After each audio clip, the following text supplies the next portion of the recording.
सत्संग जी, प्रेम से कहना धन्यकार जी। सत्संग जी, सतगुरु की कृपा रहमतें, बड़ी सत्संगत सतगुरु की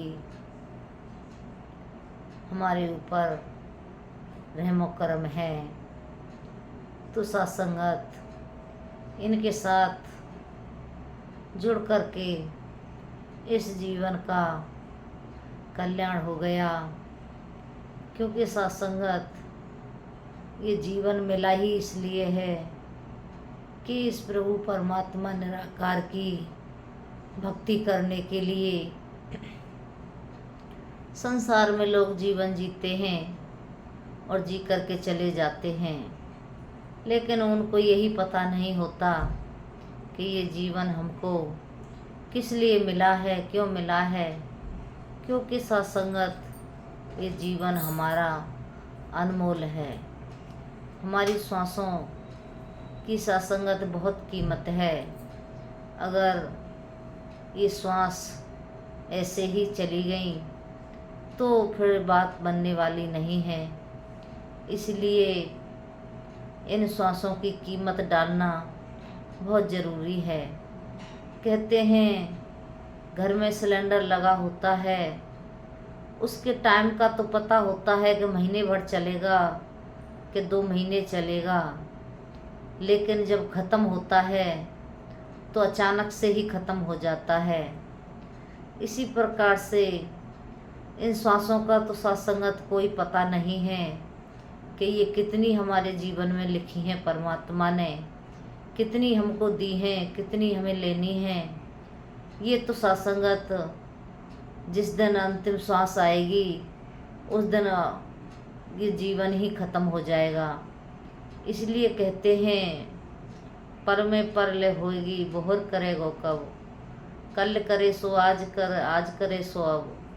कहते हैं जीवन जब तेरा समाप्त हो जाएगा तो तेरे जीवन में कुछ भी नहीं रहेगा, पल भर में तेरा जीवन खत्म हो जाएगा। तो कृपा करो संतों महापुरुषों कि हमने अपने जीवन को सद्गुरु के साथ जोड़ करके इसका लाभ उठाना है। कहते भी हैं जीवन जीने का जो तरीका है वो सद्गुरु सिखाते हैं, सद्गुरु समझाते हैं कि इस जीवन को कैसे जीना है। क्योंकि ये जीवन हमको कहते हैं अकड़ तो मुर्दे की पहचान है, झुकना इंसान की शान है। कि झुकना इंसान की शान है और अकड़न मुर्दे की पहचान है। जो सत्संगत अकड़ में जीवन जीते हैं वो सत्संगत मुर्दे के समान होते हैं।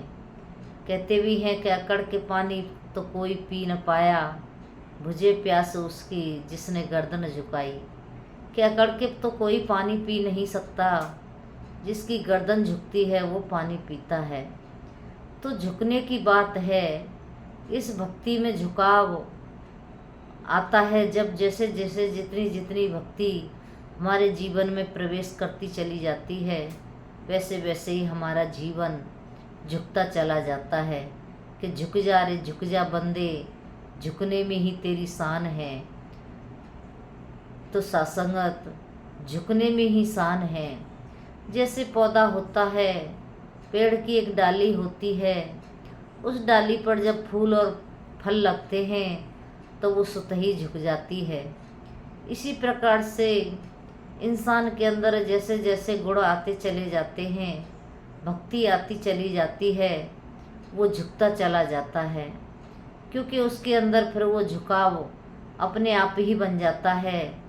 उसे समझ आ जाती है कि सबके अंदर ये परमात्मा निराकार समाया हुआ है।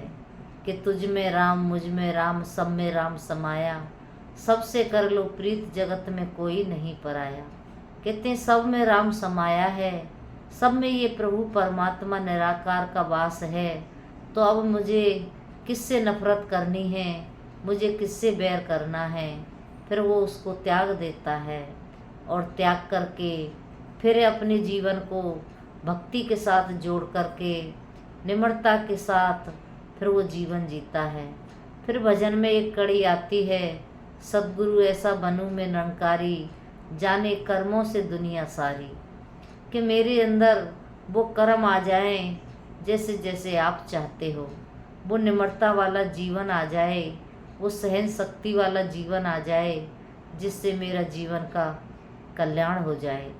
तो संतों महापुरुषों, ये बात तभी बनती है जब हम सद्गुरु के बताए हुए मार्ग पर चलते हैं। क्योंकि कहते हैं गुरु सिखावे गुरु मनावे, गुरु ही प्यार सिखाते हैं, गुरु ही कृपा करते हैं। बिना गुरु के कोई भी संसार में इस परमात्मा को प्राप्त नहीं कर सकता। कितने भी जतन इंसान क्यों ना करे, बिना गुरु के ये किसी को भी प्राप्त नहीं होता। क्योंकि ये कहते भी हैं कि आप ही प्रगट आप गुप्त है, आप लगाया ताला है, ले ताली जो ताला खुले बिरला किस्मत वाला है।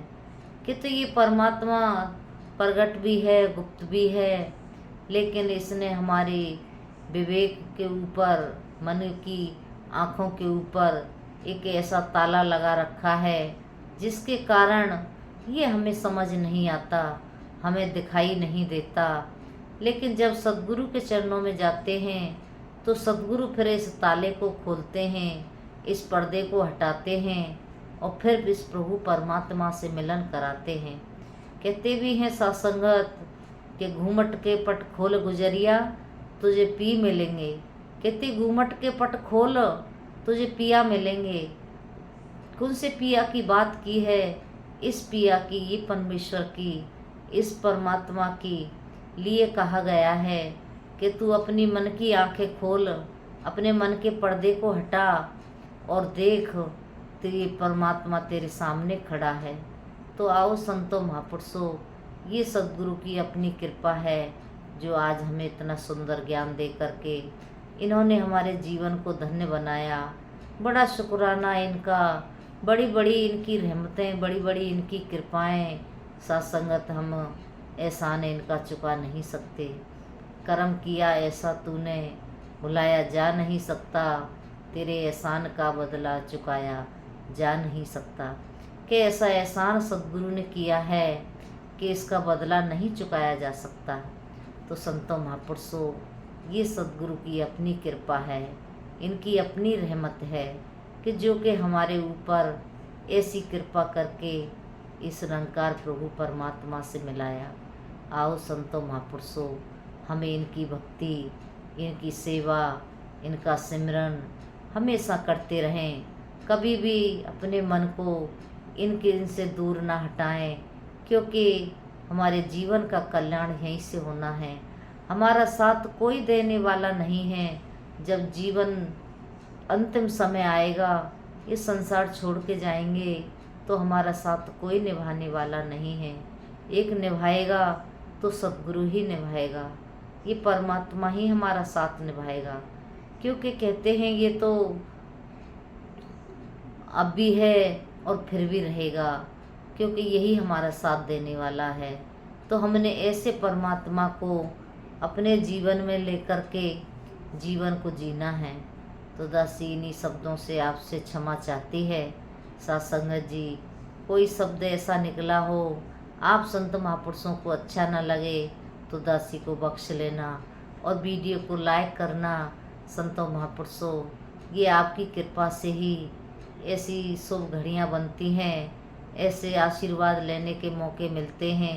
तो संतों महापुरुषों, दातार कृपा करे, रहमत करे कि हम आप जी के चरणों में हमेशा जुड़े रहें, सेवा सुमरन सत्संग करते रहें। कभी भी गुरु के सत्संगत हम मुँह ना मोड़ें, क्योंकि कहते हैं अपना हाथ गुरु को सौंप दे, तेरे जीवन का पार उतारा हो जाएगा। जब गुरु के हाथों में हाथ सौंप देते हैं तो फिर ये हमारा हाथ नहीं छोड़ते और ये हमेशा अपने चरणों के साथ लगाए रखते हैं। कहते हैं चालाकी चतुराइयाँ यहाँ नहीं चलती। हम कितनी भी चालाकियाँ करें, कितनी भी चतुराइयाँ करें, लेकिन गुरु दरबार में नहीं चल सकती, क्योंकि ये अंतर्यामी हैं, सब जानते हैं। हमारे मन के भाव भी ये जानते हैं कि हमारे मन के भाव क्या हैं। इसीलिए कहते हैं भाव से ही भक्ति को सत्संगत किया जा सकता है। ये भाव के भूखे हैं।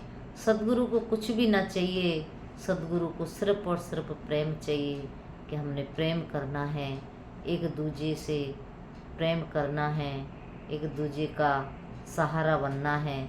तो आओ संतों महापुरुषों, दासी को बख्श लेना। कोई बात ऐसी ऊंच नीच निकली हो, को आप जी की शान के खिलाफ हो, तो दासी को अनजान गुरसिक समझ के माफ़ कर देना, क्षमा कर देना।